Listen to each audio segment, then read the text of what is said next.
to the seasons of my youth. He gave away everything. She walked away from millions. He chose legacy over fame. Small towns, dusty radios, smoky bars. This was country music before it was polished. Raw, real, and ruthless. The legends you're about to hear didn't play it safe. They sacrificed everything. And the industry ignored every single one of them until it couldn't anymore. These are 10 country music legends who gave it all and changed the genre forever. Number 10, Johnny Cash and the Prison Concerts. It's rolling around the bend, and I ain't seen the sunshine since... Johnny Cash didn't have to go to Folsom Prison. Nobody asked him to. His label hated the idea. His manager thought it was career suicide. It was 1968. Big cigars, well, I know I had it coming. And Cash was just barely clawing his way back from the edge of a drug addiction that had nearly killed him. But he went anyway. Here's what most people don't know. Before Folsom, Cash had already tried to record a live prison album. But I shot a man in Reno just to watch him. Back in 1966 at another facility. Columbia Records buried it, refused to release it, said it was too dark, too raw, too risky for radio. They weren't wrong about one thing. Just to watch him die. It was all of those things. So why did it fail the first time? Why did a man with real chart success and a name people recognized still can't get his own label to believe in him? Because Nashville in the 1960s was obsessed with polish.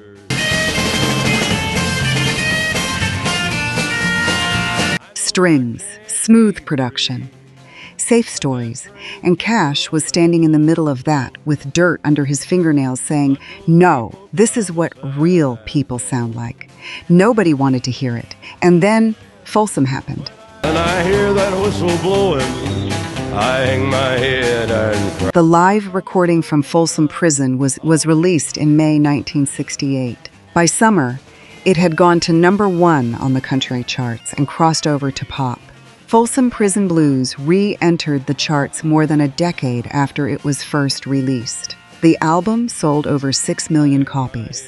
I don't know when I'm stuck in Folsom Prison and time keeps... It didn't just revive Cash's career. It fundamentally changed what country music was allowed to be. He gave a voice to the voiceless. I hear the train a-coming, it's rolling around the bend, and He walked into a prison when everyone told him to stay away. And he came out carrying one of the most important albums in American music history. That's not a career move. That's a calling. just to watch him die. Number 9, Dolly Parton and the Coat of Many Colors. And it was way down in the fall. Mama sewed the red. In 1971, Dolly Parton released a song about a patchwork coat her mother sewed from rags when she was a little girl growing up in a one-room cabin in Sevier County, Tennessee. Sewing every piece with love, she made my coat of many. She was one of 12 children. There was no money. There was barely food. The song was called Coat of Many Colors, and it peaked at number 4 on the country charts, which sounds like a success. While she sewed, and why my coat of many colors.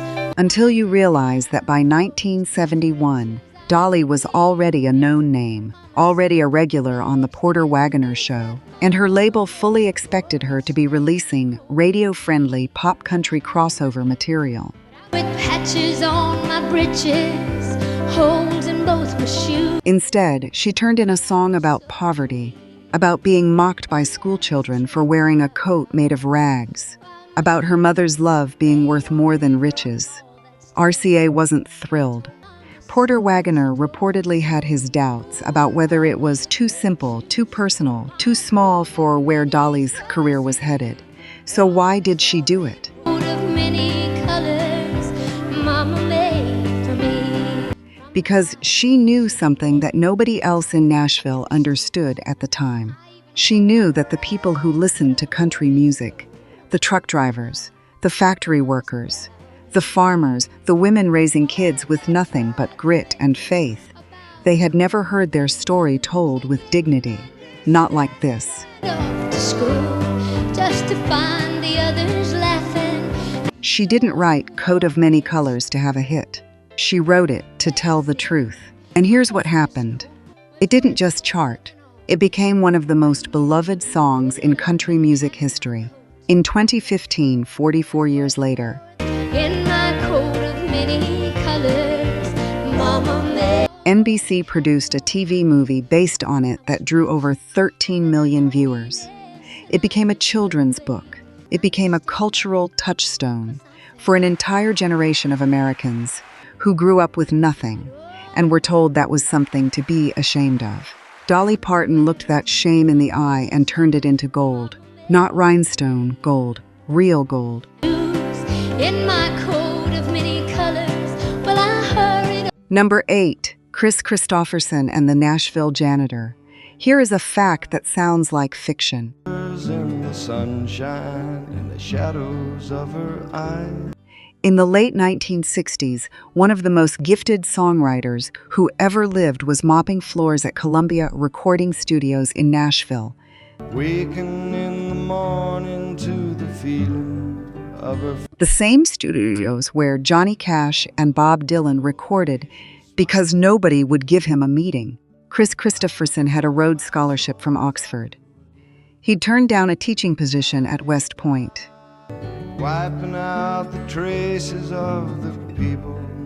He'd left behind a military career as an Army helicopter pilot. His family thought he'd lost his mind. His marriage was collapsing. He was nearly broke.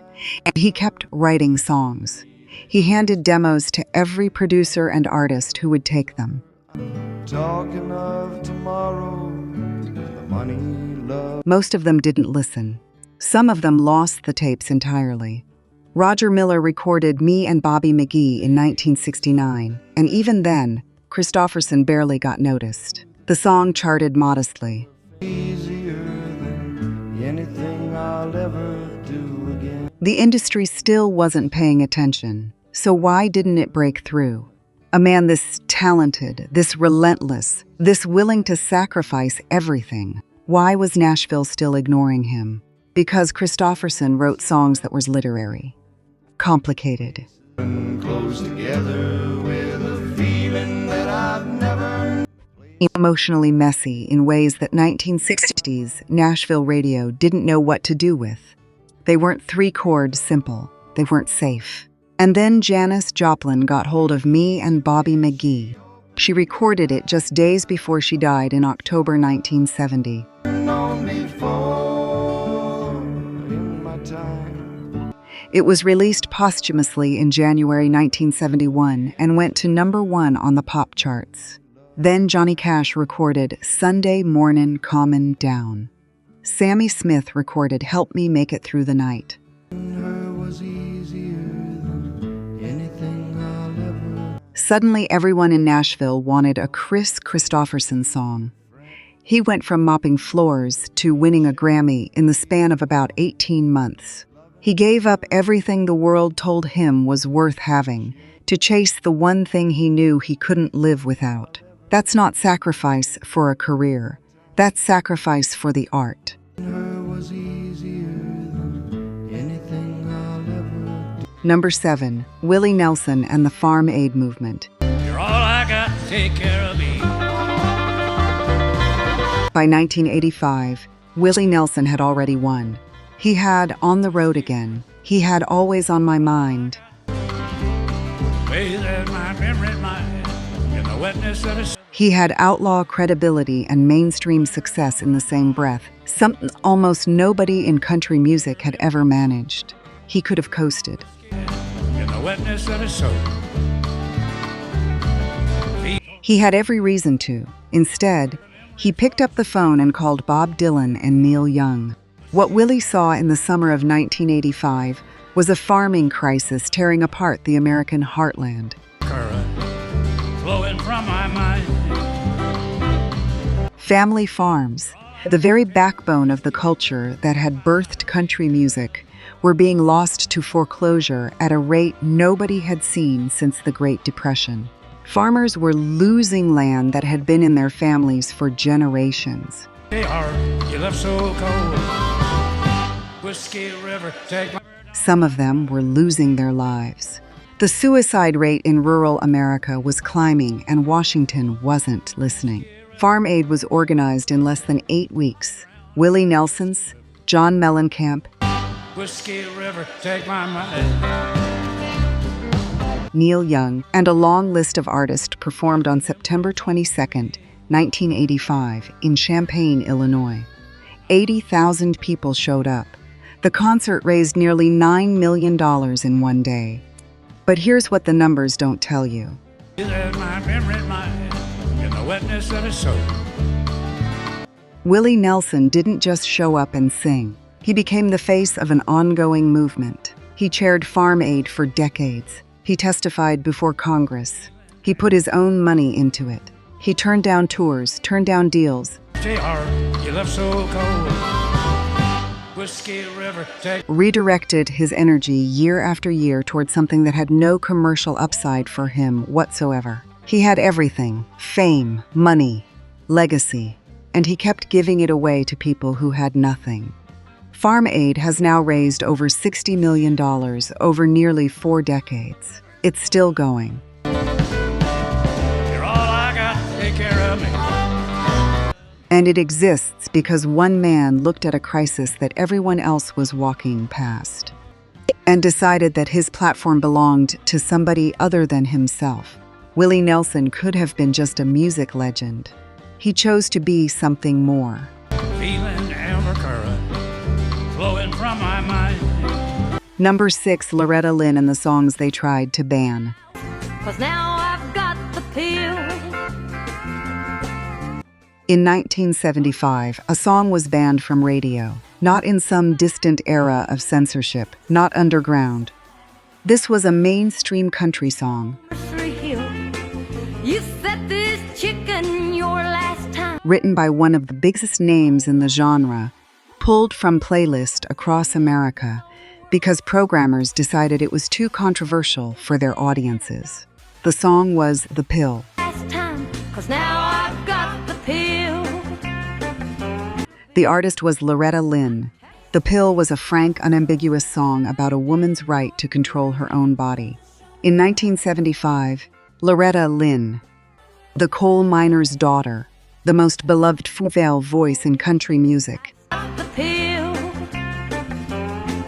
This all my turn. the woman who had built her entire career on blue-collar authenticity, walked into the studio and recorded something she knew would start a war.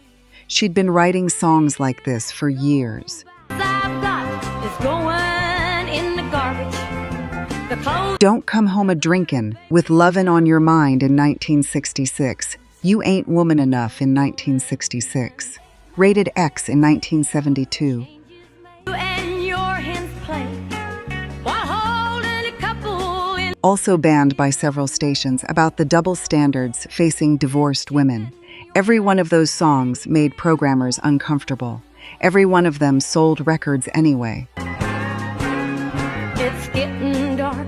It's roosting time. But The Pill was different. This was direct, specific, political in a way that country radio in 1975 absolutely was not ready for.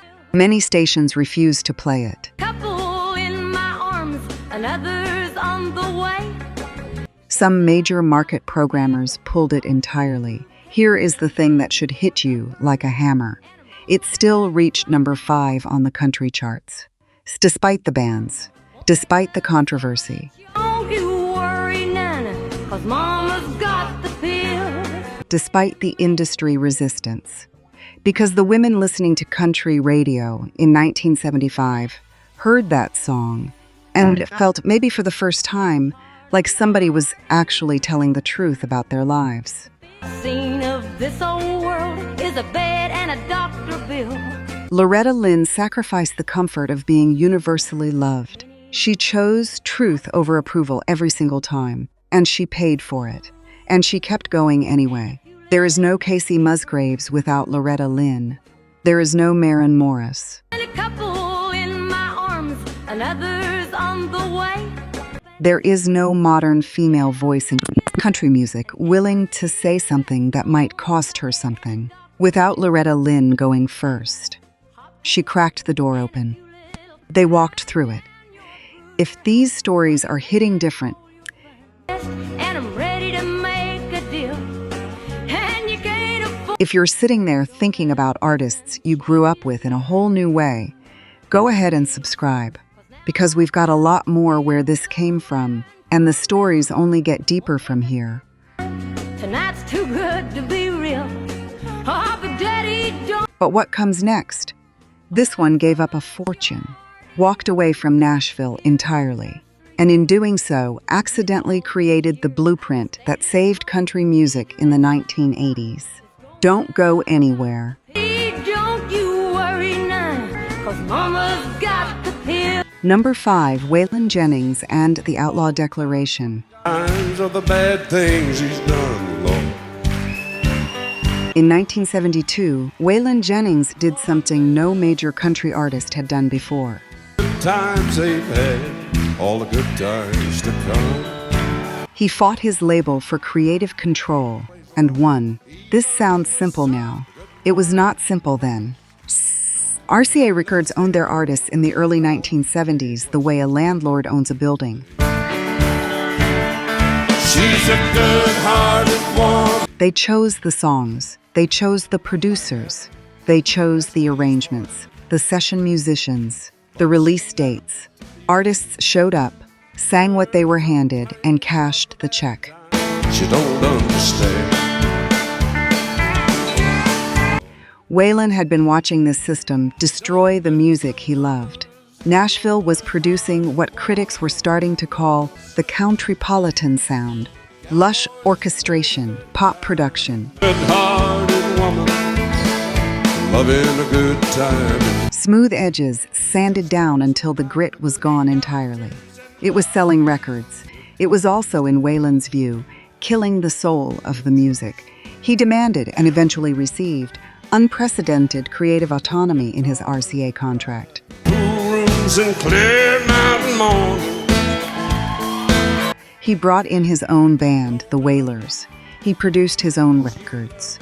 He recorded songs that sounded like they came from a roadhouse at 2 a.m, not a studio with a string section. Here's Willie's part. The label thought he was throwing his career away. Instead, in 1976, he and Willie Nelson released The Wanted, the Outlaws compilation, the first country album ever to be certified platinum. Little warm puppies, children and The first in the entire history of country music. Over 1 million copies sold. Waylon Jennings didn't just win his own fight. He blew the door off the hinges for every country artist who came after him.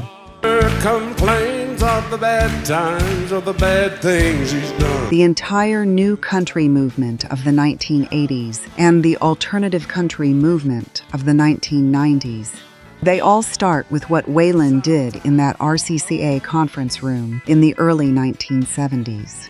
He sacrificed the easy path, the comfortable career, the label's approval, and he rebuilt the entire genre on his own terms. She's a good-hearted woman in love with a good time. Number 4, Charley Pride and the Weight of Being First. Table in a roadside park, a man could Imagine walking out onto a country music stage in 1967, knowing that the audience has only heard your voice on the radio. pay, but it sure seemed warmer. Has no idea what you look like, and that when the lights come up, everything might change in an instant. Charley Pride lived that moment over and over for years. He was the first black artist signed to RCA Nashville. Is anybody going to San Antonio? The label was so uncertain about audience reaction that for his first 2 singles, they didn't include his photo on the promotionals materials. Radio stations didn't know. All right, as long as I can forget I've ever.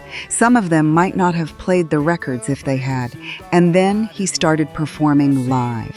There were moments of real hostility, real danger, This was the American South in the late 1960s. But I'd rather fight the wind. And Pride was integrating stages that had never seen a black country artist. He has spoken openly about the anxiety of those early shows.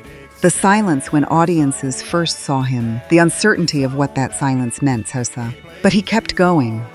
Yonder comes a truck with a U.S. mail. His voice was undeniable.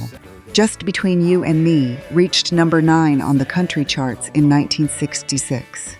By 1969, he had his first number 1. Fight the wind and rain. And what I've been fighting. By the early 1970s, he was the top-selling RCA artist in the world of any genre, behind only Elvis Presley. He won the CMA Entertainer of the Year in 1971. He won the CMA Male Vocalist of the Year in 1971 and 1972. Table in a roadside park. A man could. He was inducted into the Country Music Hall of Fame in 2000, but here is what the awards don't capture. Charley Pride carried a weight that no chart position can measure. It seems warmer than it did sleeping in. Every night he walked on that stage, he was walking into history. Not for himself, for every black country artist who would come after him.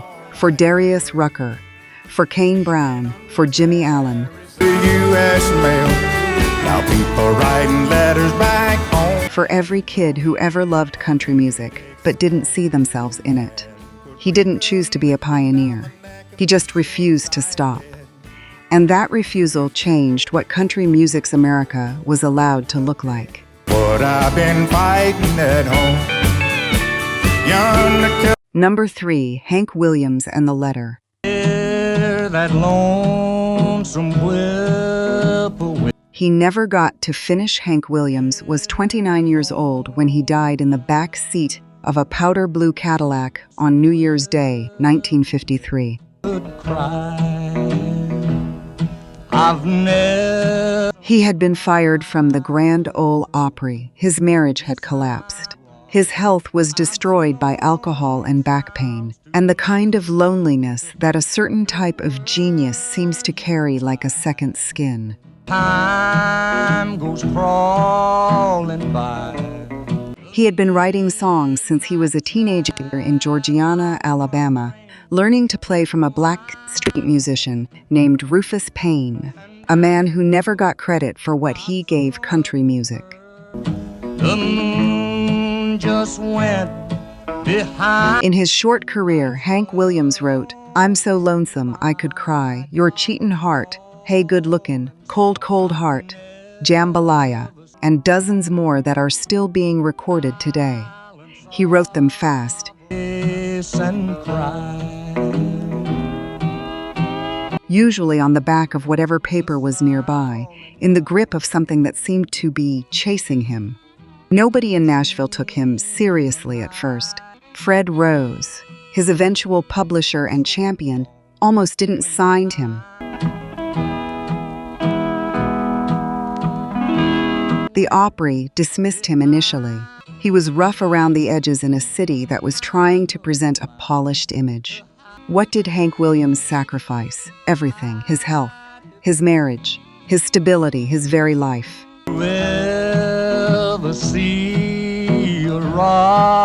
He burned at a frequency that the world around him couldn't sustain, and he never slowed down long enough to save himself. But here is what he left behind. Rolling Stone named "I'm So Lonesome I Could Cry" one of the greatest songs ever written. He's lost the will. In any genre.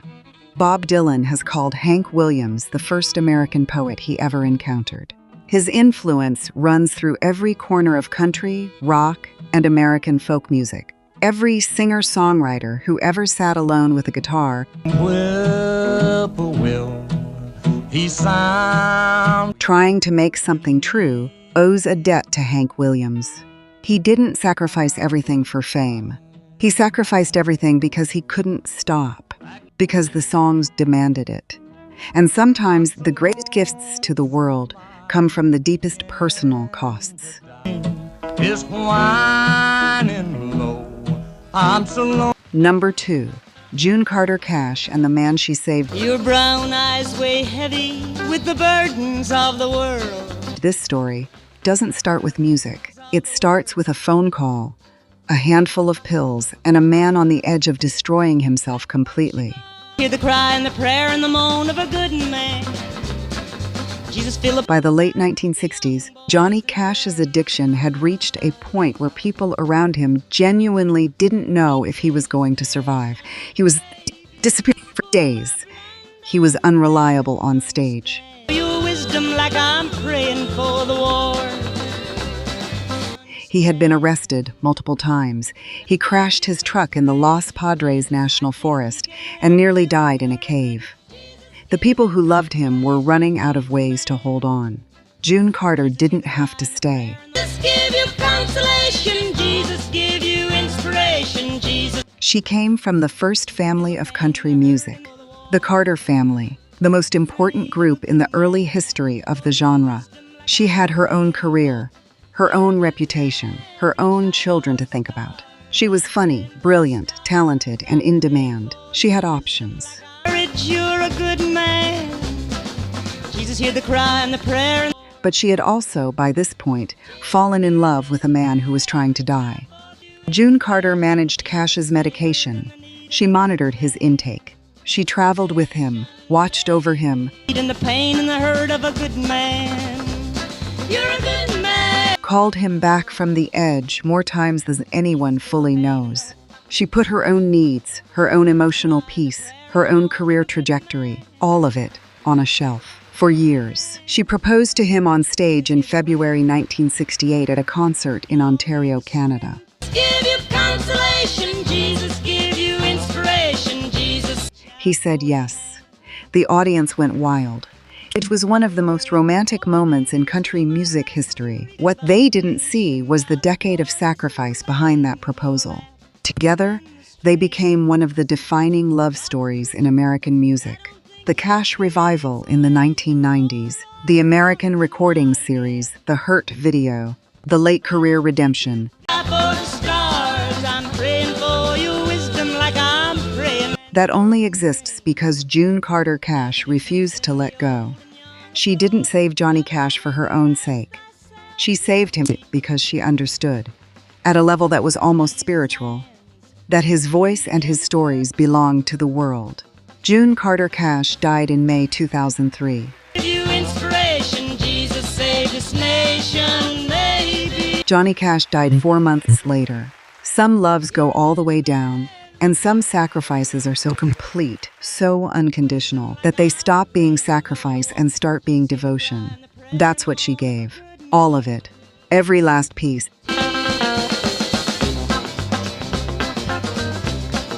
Number 1, Townes Van Zandt and the Songs, Nobody Played. Morning's born and the morning shines. This is the one that should haunt you.